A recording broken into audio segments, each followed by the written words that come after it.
Uncle, ಈಗ ನಿಮ್ಮ ಮಡದಿ ಪಾಪ ನಿಮ್ಮ ಒಂದು ಹಾಬಿ ಅಂತ ಹೇಳೋದು, ವೃತ್ತಿ ಅಂತ ಹೇಳೋದು ನನಗೆ ಗೊತ್ತಿಲ್ಲ. ಯಾಕಂದ್ರೆ ಖುಷಿ ಪಟ್ಟು ಇಷ್ಟದಿಂದ ಮಾಡ್ತಾ ಇದ್ದೀರಾ ಇಸ್ತ್ರಿ ಕೆಲಸನ, ಅದಕ್ಕೆ ಅವರು ಕೂಡ ನಿಮಗೆ ಸಹಕಾರ ನೀಡ್ತಾರಲ್ವಾ? ಅವ್ರದ್ದು ಒಂದು ಸಣ್ಣ ಪರಿಚಯ ಮಾಡ್ಕೊಡ್ತೀರಾ? ನಾನು ಕರಿತೀನಿ ಅವ್ರನ್ನ. ಅವ್ರು ಸಾಥ್ ಕೊಡೋದ್ರಿಂದನೇ ನಾವು ನಡೀತಾ ಇದೀವಿ. ಅವ್ರು ಸಾಥ್ ಕೊಟ್ಟಿಲ್ಲ ನನ್ನ ಕೈಲಿ ಆಗ್ತಾ ಇರ್ಲಿಲ್ಲ. ಅವ್ರು ಸಾಥ್ ಕೊಡೋದಕ್ಕೆ ನಾನು ಮುಂದೆ ಬರೋದಕ್ಕೆ ಆಯ್ತು ಹೇಳ್ಬೇಕು ಅಂದ್ರೆ. ಅವ್ರದ್ದು ಒಂದು ಸಣ್ಣ ಪರಿಚಯ ತಗೊಳ್ತೀನಿ ಅಂಕಲ್ ನಾನು. ಭಾಗ್ಯ ಬರಮ್ಮ. ನಮಸ್ಕಾರ, ಹೇಗಿದ್ದೀರಾ? ನಮಸ್ಕಾರ, ಚೆನ್ನಾಗಿದ್ದೀವಿ. ಅಂಕಲ್ ಅವರ ಒಂದು 36 ವರ್ಷದ ಒಂದು ಪೊಲೀಸ್ ಡಿಪಾರ್ಟ್ಮೆಂಟ್ ಸರ್ವಿಸ್ ಅಲ್ಲಿ ಜೊತೆಗಿದ್ದು ನೀವು ಸಹಕಾರ ನೀಡಿದಲ್ದೆ ಈಗಲೂ ಕೂಡ ಅವ್ರ ಜೊತೆ ಹೆಲ್ಪಿಂಗ್ ಹ್ಯಾಂಡ್ ಆಗಿದ್ದೀರಾ. ನಿಜವಾಗ್ಲೂ ಖುಷಿ ಆಗುತ್ತೆ. ನೀವೆಲ್ಲರೂ ಒಂಥರ ಮೋಟಿವೇಶನ್ ನಮ್ಮಂತ ಯೂತ್ಗಳಿಗೆ ಅಂತ ಹೇಳಕ್ ಇಷ್ಟಪಡ್ತೀನಿ. ಅಂಕಲ್, ನಿಮ್ಮ ಮಡಿದಿಯ ಪರಿಚಯ ಮಾಡ್ಕೊಡಿ ನಮಗೆ. ನಾನು ನೋಡಿ ಮದುವೆ ಆಗಿ 1979 ಇಸ್ವಿ ಏಪ್ರಿಲ್ ತಿಂಗಳಲ್ಲಿ ನಮ್ಮ ಮದುವೆ ಆಯ್ತು. 19 ಏಪ್ರಿಲ್ 19 ನಮ್ಮ ಮದುವೆ ಆಯ್ತು. ಇಲ್ಲಿಗೆ 47 ವರ್ಷ ನಡೆಸಿದೀವಿ. 47 ವರ್ಷ. ಈಗ ಅವರು ನಮ್ ಜೊತೆ ಹಂಗ್ ಸಾಥ್ ಕೊಡೋದ್ರಿಂದ ನಮ್ ಮಾಡ್ದಂಗೆ ನಮಗೆ ಗೊತ್ತಾಗಲ್ಲ ಕೆಲಸ. 47 ವರ್ಷದ ಹೆಂಗ್ ಜೀವನ ಮಾಡ್ಕೊಂಡಿದ್ರೆ ನೋಡಿ, ತುಮಕೂರಿದ್ದು, ಮೈಸೂರು, ಮಂಡ್ಯದಲ್ಲಿದ್ದು, ಶಿವಮೊಗ್ಗದಲ್ಲಿದ್ದು, ಅದೇ ರೀತಿ ಬೆಂಗಳೂರಲ್ಲೂ ಇದ್ದು ಎಲ್ಲ ಮುಗಿಸಿ ಇವತ್ತೀಗ ಕೊನೆ ಬೆಂಗಳೂರಿನಲ್ಲೇ ನಾವು ಸೆಟ್ಲ್ ಆಗಿದ್ದೀವಿ. ಅಮ್ಮ, ಹೇಗಿದ್ದೀರಾ? ಆರಾಮಾಗಿದ್ದೀರಾ? ನಿಜವಾಗ್ಲೂ ಖುಷಿ ಆಗುತ್ತೆ. ಯಾಕೆಂದ್ರೆ ನಾನು ನೋಡಿದ ಎಲ್ಲಾ ಸಮಯದಲ್ಲೂ ಪಾಪ ನೀವು ಗಂಡ ಹೆಂಡತಿ ಜೊತೆಗಿದ್ದು ಎಲ್ಲಾ ಕೆಲಸಗಳನ್ನ ಮಾಡ್ಕೊಂತಿರ್ತೀರ, ಒಬ್ರಿಗೊಬ್ರಿಗೆ ಸಹಕಾರ ನೀಡ್ಕೊಂಡು. ನಿಜವಾಗ್ಲೂ ಖುಷಿ ಆಗುತ್ತೆ ಅದು.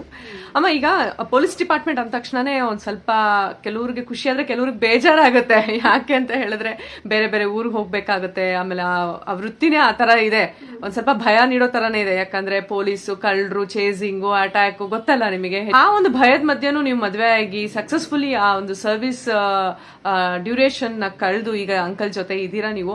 ಆ ಒಂದು ಟೈಮ್ ಅಲ್ಲಿ ನಿಮಗೆ ಎಷ್ಟು ಭಯ ಕಾಡ್ತಾ ಇತ್ತು ಅಂಕಲ್ ಏನಾದ್ರು ಡ್ಯೂಟಿಗೆ ಹೋದಾಗ? ಆ ಒಂದು ಎಕ್ಸ್ಪೀರಿಯನ್ಸ್ ಹೆಂಗಿತ್ತಮ್ಮ? ಡ್ಯೂಟಿಗೆ ಹೋದಾಗ ಅಂದ್ರೆ ಮಕ್ಳಿಗೆಲ್ಲ ಈಗ ನಾವು ಎಲ್ಲ ಒಟಾರದಲ್ಲಿ ಸಪರೇಟ್ ಮನೆ ಮಾಡ್ತಾ ಇರ್ಲಿಲ್ಲ. ಒಟಾರಗಳು ತುಂಬಾ ಮನೆ ಇರ್ತಾವಲ್ಲ, ಅಂತವೇ ಮನೆ ಮಾಡ್ತಾ ಇದ್ದಿದ್ದು. ಅಂಕಲ್ 10 ದಿವಸ ಹೋಗ್ಬಿಟ್ರೆ ನಾವು ಮಕ್ಳು ನೋಡ್ಕೊಂಡು ಇರಕ್ ಆಗ್ತಿರ್ಲಿಲ್ವಲ್ಲ. ಹಂಗಾಗಿ ಅಕ್ಕಪಕ್ಕದಲ್ಲೆಲ್ಲ ಪಾಪ ಹೆಲ್ಪ್ ಮಾಡೋರು. ತುಂಬಾ ಇದಾಗಿ ಅಂತವೇ ಇರ್ತಾ ಇದ್ದು ನಾವು. ಕೋಟಲ್ ಸಿಕ್ಕಿದ್ರು ನಾವು ಹೋಗ್ತಾ ಇರ್ಲಿಲ್ಲ. ಚೆನ್ನಾಗಿ ನೋಡ್ಕೊಳ್ಳೋರು. ಅಂಕಲ್ ಬರೋವರೆಗೂ ಅವರೆಲ್ಲ ಪಾಪ ಇದಾಗಿರೋರು. ಎಲ್ಲಾ ಕಡೆನೂ ಅಷ್ಟೇ. ಶಿವಮೊಗ್ಗ ಆಯ್ತು, ತುಮಕೂರು ಆಯ್ತು, ಎಲ್ಲಾ ಕಡೆನೂ ಪಾಪ ಮಂಡ್ಯ, ಎಲ್ಲಾ ಕಡೆನೂ ಪಾಪ ಚೆನ್ನಾಗಿ ನೋಡ್ಕೊಳ್ಳೋರು ಅಂದ್ರೆ. ನೀವಿಲ್ ಮನೇಲಿ ಧೈರ್ಯವಾಗಿ ಮನೇನ ನಡ್ಸ್ಕೊಂಡು ಹೋಗೋ ರೀತಿ ನೋಡಿ ಅಂಕಲ್ ಅಲ್ಲಿ ಧೈರ್ಯವಾಗಿ ಕೆಲಸ ಮಾಡ್ತಿದ್ರೇನೋ. ಹೌದು, ಹುಷಾರಿಲ್ಲ ಅಂದ್ರು ಅಕ್ಕಪಕ್ಕದವ್ರ ಪಾಪ ನಮ್ಗೆ ಹೆಲ್ಪ್ ಮಾಡೋರು. ಮಕ್ಳಿಗೆ ಒಬ್ರಿಗೆ ಹುಷಾರಿಲ್ಲ ಅಂದ್ರೆ ಇಬ್ರಿಗೂ ಹುಷಾರಿಲ್ಲ ತಪ್ಪಿಡೋದು ಪಾಪ. ಎಲ್ಲಾ ಅಕ್ಕಪಕ್ಕದವರೇ ಬಂದು ನೀವೇನ್ ಎದುರ್ಕೊಂಬೇಡಿ ಸರ್, ನಾವ್ ನೋಡ್ಕೊಂತೀವಿ ಅಂತ ಹೇಳಿ ಓನರ್ಗಳೇ ಹೇಳ್ಬಿಡೋರು ಪಾಪ. ಅವ್ರಷ್ಟು ಹೆಲ್ಪ್ ಮಾಡೋರು ನಮ್ಗೆ. ನೋಡಿ, ವ್ಯಕ್ತಿತ್ವ ಅನ್ನೋದು ಕನ್ನಡಿ ಹಂಗೆ ಅಂತ ಹೇಳ್ತಾರಲ್ವಮ್ಮ. ನಾವ್ ಹೇಗಿರ್ತೀವಿ ಎದುರುಗಡೆ ನಮ್ಮ ವ್ಯಕ್ತಿತ್ವನ ತೋರ್ಸೋ ರೀತಿ ನಮ್ಮ ಸ್ನೇಹಿತರು ಇರ್ತಾರೆ, ಜೊತೆಗಾರರು ಇರ್ತಾರೆ ಅಂತ ಹೇಳೋದು ಎಷ್ಟು ಸತ್ಯ ಅಲ್ವಾ ಅಮ್ಮ? ಈ ಮಧ್ಯದಲ್ಲಿ ಯಾವಾಗಾದ್ರೂ ಅಂಕಲ್ ನಿಮ್ಮನ್ನ ಸಿನಿಮಾ ಕರ್ಕೊಂಡು ಹೋಗೋದು, ಥಿಯೇಟರ್ಗೆ ಹೋಗಿ ಸಿನಿಮಾ ತೋರ್ಸೋದೇನಾದ್ರು ಮಾಡ್ತಿದ್ರಾ? ನಾವೆಲ್ಲಾ ಕಡೆ ಹೋಗ್ತಾ ಇದ್ದೋ. ನಾವು ಯಾವಾಗ್ಲೂ ಫಿಲಮ್ ಅಂಕಲ್ ನಾವು ಒಂದಿನ ರಜಾ ಬರೋದು. ಒಂದ್ ನೈಟ್ ಡ್ಯೂಟಿ ಮಾಡಿದ ತಕ್ಷಣ ಮಾರನೆಗೆ ರಜಾ ಅವ್ರಿಗೆ. ಅವಾಗ ಯಾವಾಗ್ಲೂ ಅಷ್ಟೇ ಫಿಲಮ್ಗೆ ಹೋಗ್ಬಿಡ್ತಾ ಇದ್ವಲ್ಲ. ಹೌದಾ? ನಿಮ್ಗೆ ಇಷ್ಟವಾದಂತಹ ನಟ ನಟಿಯರು ಯಾರು? ರಾಜ್ಕುಮಾರ್ ಅವ್ರಂದ್ರೆ ಬಹಳ ಇಷ್ಟ. ಯಾವ ಸಿನಿಮಾ ತುಂಬಾ ಇಷ್ಟ ಅವ್ರದ್ದು? ನಾವ್ ಎಲ್ಲಾ ಫಿಲಮ್ 2 ಸರಿ 3 ಸರಿ ನೋಡ್ತಾ ಇದ್ವಿ ಬಿಡ್ರಿ. ಯಾವಾಗಾದ್ರೂ ಅಂಕಲ್ ಅವರ ಸಿನಿಮಾ ಹಾಡುಗಳನ್ನ ಹೇಳಿ ನಿಮಗೆ ರನ್ಸೋದು ಆತರ ಏನಾದ್ರು ಮಾಡ್ತಿದ್ರಾ? ನಾವಂದ್ರೆ ರೆಡಿ ಹಾಕೊಂಡಿರ್ತೀವಲ್ಲ ಯಾವಾಗ್ಲೂ ಸದಾ, ಅದಕ್ಕೆ ಹೇಳೋದೇ ಅದೇ ಕೆಲಸ. ಅದೇ ಒಂದು ಖುಷಿ, ಒಂದು ಹುಮ್ಮಸ್ ಅಲ್ವಾ? ಎನಿ ಟೈಮ್ ನಮ್ಗೆ ರೆಡಿ ಇರ್ಬೇಕು, ಹಾಕೋಬೇಕು, ಕೇಳ್ಬೇಕು, ಅಷ್ಟೇ ನಮ್ದು. ಮತ್ತೆ ಅಮ್ಮ, ಆಗಿನ ಹಾಡುಗಳು ಎಷ್ಟು ಅದ್ಭುತವಾಗಿತ್ತು ಅಲ್ವಾ? ಅವಾಗೆಲ್ಲ ಕ್ಯಾಸೆಟ್ಗಳು ಬರ್ತಾ ಇತ್ತು. ಅದನ್ನೆಲ್ಲ ಕ್ಯಾಸೆಟ್ ನಾವು ಹೋಗಿ ಪರ್ಚೇಸ್ ಮಾಡಿ ಕೇಳೋಂಥದ್ದು ತುಂಬಾ ಅದ್ಭುತವಾಗಿತ್ತು. ಇವಾಗ ಯೂಟ್ಯೂಬ್ ಇದ್ರು ಕೂಡ ಆ ಹಳೆಯ ಹಾಡುಗಳು ಕೇಳೋ ಒಂದು ಖುಷಿನೇ ಬೇರೆ ಅಲ್ವಾ? ಅಂಕಲ್, ನಿಮಗೆ ಯಾವ್ದಾದ್ರು ಪರ್ಟಿಕ್ಯುಲರ್ ಆಗಿ ತುಂಬಾ ಇಷ್ಟವಾದಂತ ಹಾಡು ಯಾವ್ದಾದ್ರು ಇದೆಯಾ ಚಲನಚಿತ್ರದ? ರಾಜ್ಕುಮಾರ್ದು ಎಲ್ಲ ಹಾಡು ಪುಟ್ಟ, ಬಂಗಾಳದ ಮನುಷ್ಯ ಆಯ್ತು, ಕೆರಳ ಸಿನಿಮಾ, ಗಂಧದ ಗುಡಿ, ಸಾಕ್ಷಾತ್ಕಾರ, ಸುಮಾರು ಎಲ್ಲ ರಾಜ್ಕುಮಾರ್ ಎಲ್ಲಾ ಪಿಕ್ಚರ್ಗಳು ನಾವು ಒಂದ್ 15-20 ಸರಿನೇ ನೋಡಿರೋದು. ಭಕ್ತ ಕುಂಬಾರ ಆಯ್ತು, ಗೀತಾಂಜಲಿ, ಚಪ್ಲಿ ಎಲ್ಲ ಬಿಟ್ಬಿಟ್ಟು ಈಚೆ ಒಳಗಡೆ ಹೋಗಿ ಪಿಕ್ಚರ್ ನೋಡಿ. ಭಕ್ತ ಕುಂಬಾರಾಗೆ ಬಂಗಾಳದ ಮನುಷ್ಯ ಅಷ್ಟೇ ಒಂದ್ 50 ಸರಿ ನೋಡಿರ್ಬೇಕು ಹೇಳ್ಬೇಕು ಅಂತಂದ್ರೆ.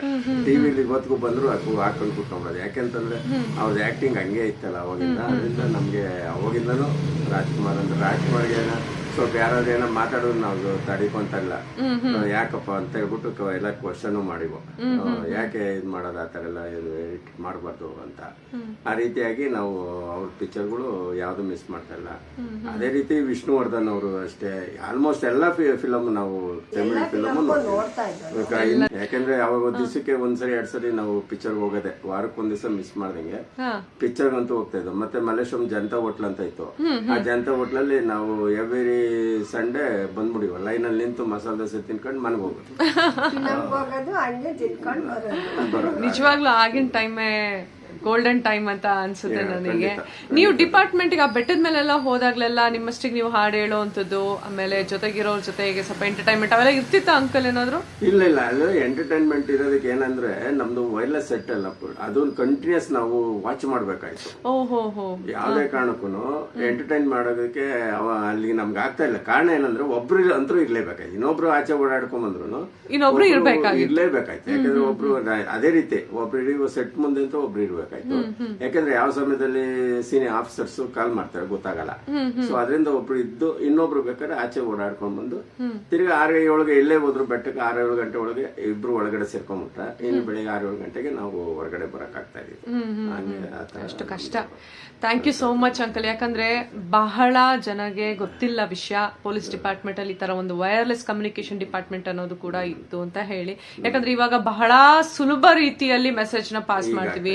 ಮೇಲ್ಸ್ ಬಂತು, ಮೇಲ್ಸ್ ನಂತರ ಈಗ ವಾಟ್ಸಪ್ ಅಂತೂ ತುಂಬಾ ಈಸಿ ಆಗೋಯ್ತು. ಈಗ ಎಲ್ಲ ಟ್ರ್ಯಾಕಿಂಗ್ ಆಗಿರ್ಬೋದು, ಇನ್ಸ್ಟೆಂಟ್ ಆಗಿ ಎಲ್ಲ ವಿಷಯಗಳನ್ನ ಆರಾಮಾಗಿ ಕಮ್ಯುನಿಕೇಟ್ ಮಾಡಬಹುದು. ಬಟ್ ಆ ಒಂದು ಟೈಮ್ ಇತ್ತಲ್ಲ, ನಿಮ್ಮ ಒಂದು ಪೀರಿಯಡ್ 1976 ಮೆಸೇಜ್ ಡೆಲ್ಲಿ ಕಳಿಸ್ಬೇಕು ಅಂದ್ರೆ ಎಷ್ಟೋ ಸರಿ 3-4 ಅವರ್ ಆಗ್ಬಿಡು. 1 ಪೇಜ್ ಎರರ್, ಅರ್ಧ ಹಾಫ್ ಪೇಜ್ ಹೋಗ್ತಾ ಇದೆ ಎರರ್, ಈ ತರ. ಯಾಕಂದ್ರೆ ಲೈನ್ ಸಿಗ್ತಾ ಇರ್ಲಿಲ್ಲ, ಹಂಗಾಗಿ ಇವಾಗ ಆತರ ಇಲ್ಲ. ಈಗ ಇವಾಗ ನಾವು ಇಷ್ಟೊತ್ತಿಗೆ ಬೇಕಾದ್ರೆ 50 ಪೇಜ್ ಹೋಗ್ಬಿಡೋದು. ಒಂದ್ಸರಿ ಫೀಡ್ ಮಾಡ್ಬಿಟ್ರೆ ಈಗ ಟಕ್ ಅಂತ ಹೋಗ್ತಾ ಇರ್ತದೆ.